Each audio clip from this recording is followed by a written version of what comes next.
Alrighty. Just gonna make this quick and sweet. Not gonna spend a 20-minute build video because I am in kind of a hurry because I have a lot of stuff going on, which is why I haven't really been streaming this game very often and uploading content.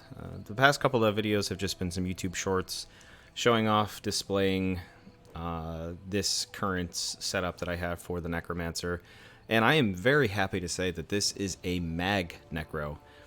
It's not necessarily a hybrid build anymore. It's not really meta anymore, but I threw together a pretty simple setup that just works, and it takes the Necromancer to that next level with utilizing almost all of our skills being class skills, and just really making the class enjoyable again in both battlegrounds, dueling, and open world PvP. I had a lot of fun in the sewers. I actually went down to Molag Bal and not like group content, but like there was a couple of solo players down there that I was able to kill. And a lot of them being Dragon Knights and Templars, which is what I struggled with on the Necromancer because of it just not being able to compete with those classes, and also being a vampire really takes a toll on you too. So without further ado, let's just jump right into the character sheet. We are, like I said, a Magicka Necromancer. A lot of our damage and our skills are going to come from magic abilities, minus Scythe, which is going to cost stamina. So we still have both the recoveries looking pretty juicy with our base stats, and this will go up like magic 2k and then stamina around 13 to the 1400 mark with the respects to recovery. Unbuffed spell damage 4300, and then our penetration unbuffed is 6350. 44 points into Magicka, 20 into health, just to put us right over that 30k max health mark. We are using Jewels of Misrule. You can use the Smoked Bear Haunch, and our Mundus is the Atronach. A couple of Divines pieces just to get this over 400, and it works very well, and I am very pleased with the outcome of this setup.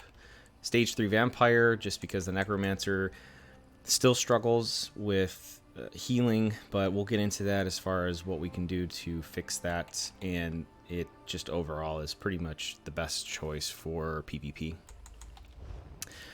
Looking into our inventory, we are running the Master's Perfected Ice Staff. There's a lot that goes on with ice staves behind the scenes that a lot of people don't know, and I am actually running a Frost Staff on both bars. So let's start with the Perfected Ice Staff. We obviously can see the 103 weapon and spell damage right up front just by having it equipped. But the second part is what's most important, and that is the 600 weapon and spell damage for that 4-second window when you activate Destructive Reach or Clench. So Sharpened, obviously best choice, and then Flame damage because pretty much everybody in PvP are vampires, and that burning status effect just really hurts when it ticks over a certain amount of time.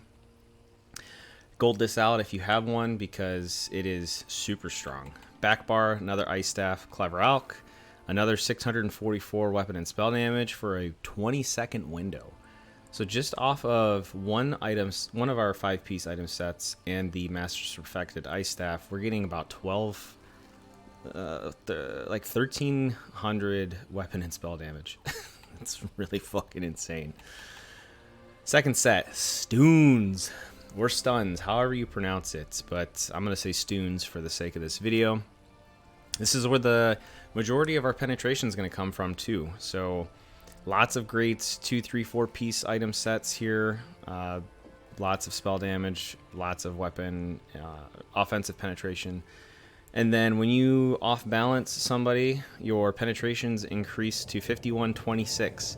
Now, this, keep in mind, will stack with Major Breach. I'm not running Major Breach because I don't need it, but if you feel like you need it, just keep that in mind that you can add yet another 5.6k penetration on top of the 10,000 penetration that this is going to give you.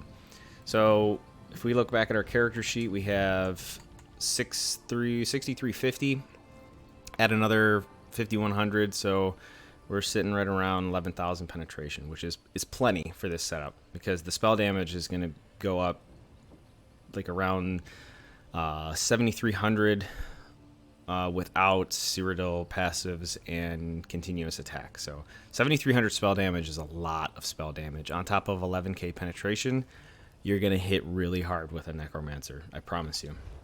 Let's keep going into the inventory here. Cuirass of the trainee. Pretty basic. You know, if you're going to run a mythic, obviously you're going to have a heavy chest just because of the max armor that you can get with that.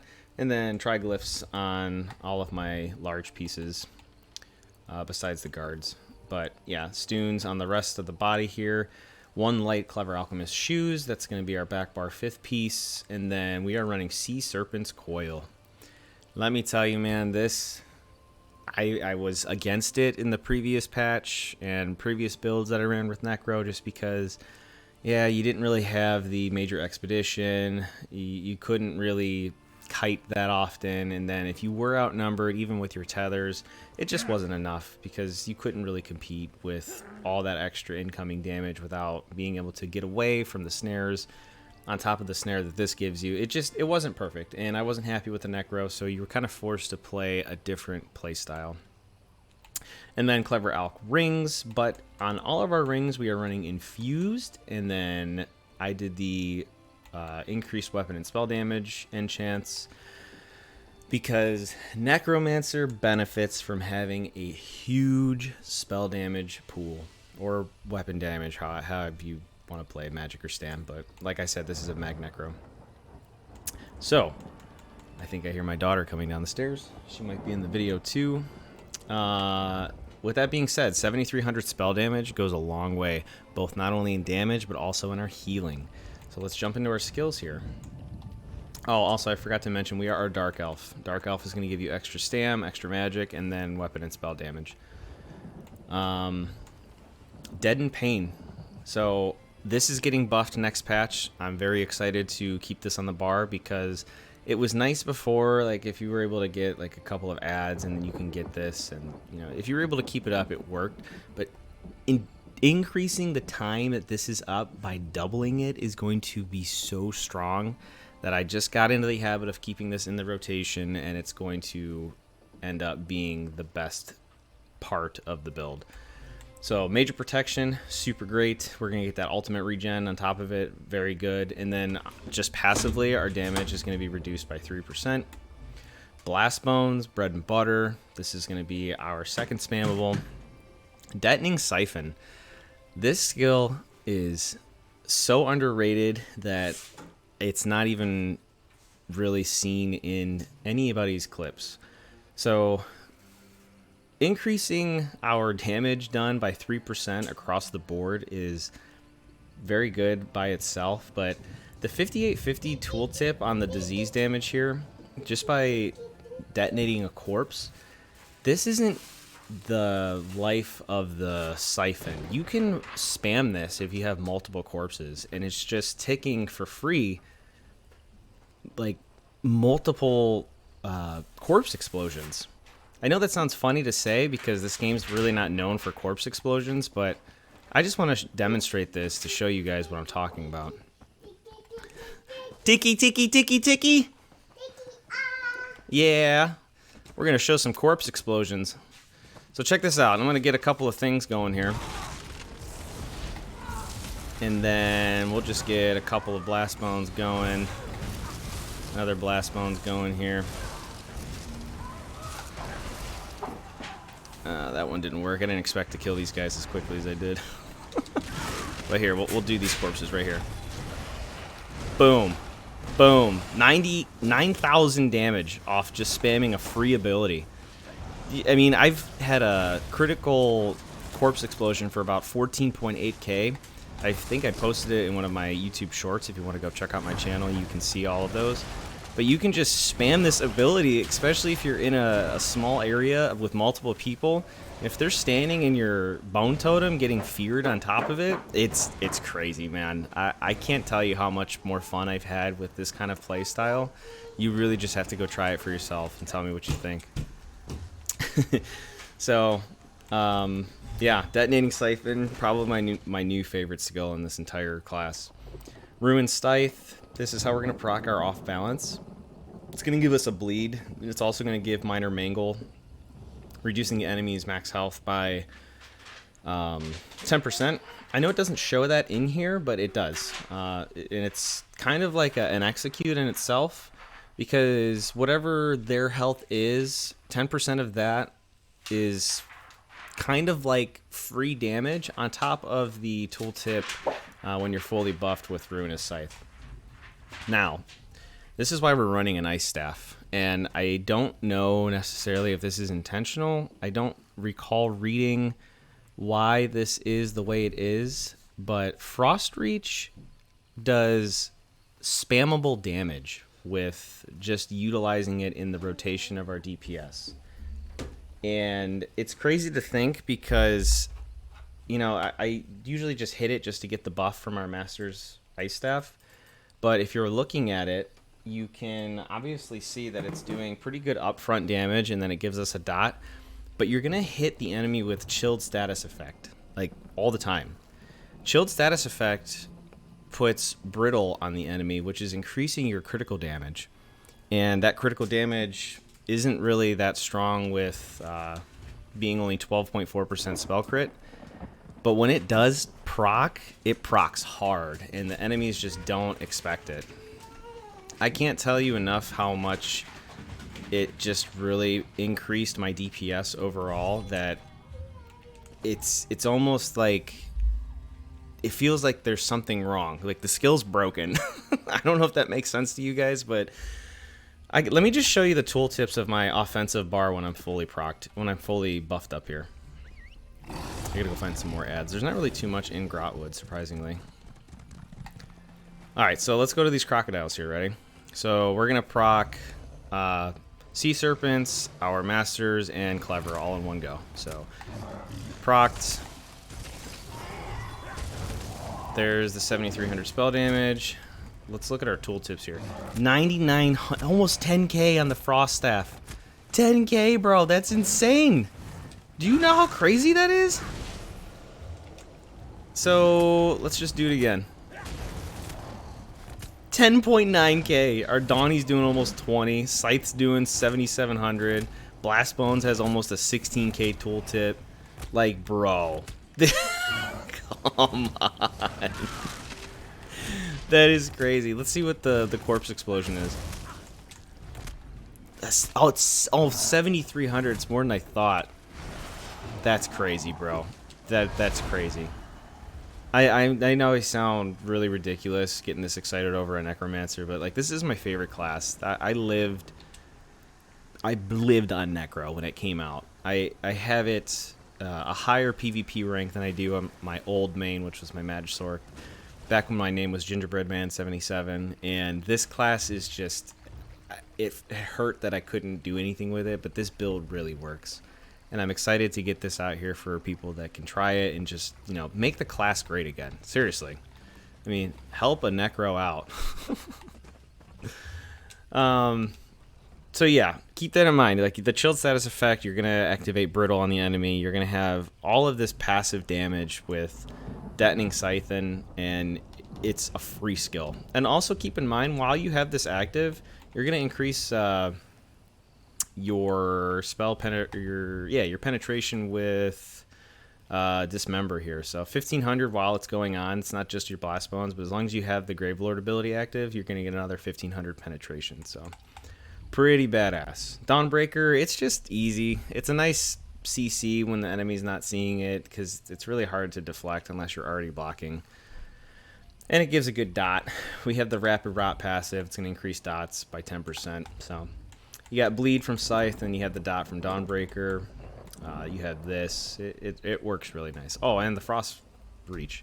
We're running Reach, not Clench, because Clench, the tooltip is only like 3,400. So Reach just does so much more damage. And I think it's just because of Frost Staff passives, but I don't necessarily see that in the destructive tree. But yeah, it's a lot of fun. Beckoning Armor, it's cheaper. I like the CC this provides because you're going to bring the enemies into you. You don't necessarily have to kite too often because there's so many bow users and gankers and just people that just want to snipe you from like all the way over there. They're going to come to you and they're going to get in this field here and get CC'd again if they don't run away, you're going to get reduced damage by 5%, and it works out. Let them come to you. You don't have to chase anybody on this build, because A, people are going to not be able to kill you and they're going to want to chase you down, or B, they're going to fight you from a distance and then get pulled in towards you anyways. So it's like, you want to fight me from all the way over there, but you're going to get sucked into this totem and you're going to eat this scythe. So Beckoning Armor, great skill. And we have enough recovery that Spirit Guardian doesn't really matter. I mean, look at the cost of that. That's just with the, what's the passive? Like when the skill ends, reusable parts, yeah. 50%, I mean, come on. That's crazy. Resistant Flesh. The tooltip is kind of, it's not that big of a deal. Yeah, it gives you Minor Defile, but when you have an effect on you, you increase your healing by 8%, so it equals itself out. The important thing with this skill is the fact that it increases your resistances equal to the half amount that you're healed. So if you're looking at my Clever Staff here, we're running a powered trait for our back bar stave.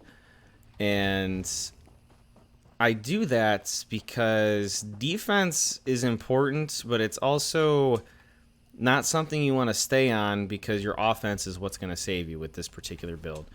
So if you, there's nowhere really for me to, I guess I'll just let these guys attack me.